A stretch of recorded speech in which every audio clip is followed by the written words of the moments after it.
In this lecture, we'll see how to create detail views API. Okay, great.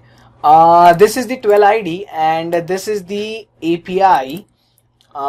This is really attractive stuff. So this is HTTP 200, that means okay, and this is our ID. So we have defined all the fields, so this will display all the fields including ID, name, author, published date and price.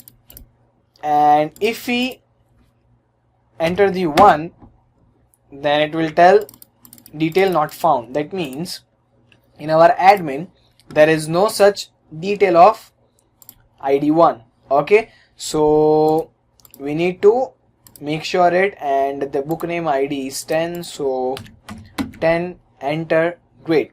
This is the API view, and if I put the JSON over here, then it will give me the information in the form of dictionary. This is key, this is value, key, value, key, value, key, value, and so on. Okay, this is the format. If I put the API format, this will give me the format of API. Fine.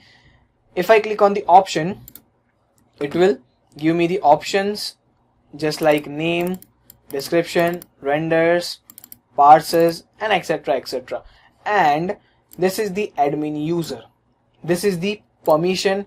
If I log out from the admin and refresh the page, this will vanish. Okay, so API, great. This is the API. Fine. If you have any doubt, let us know, otherwise keep going. We have seen how to create detail views API. In next lecture, we'll see how to create list view API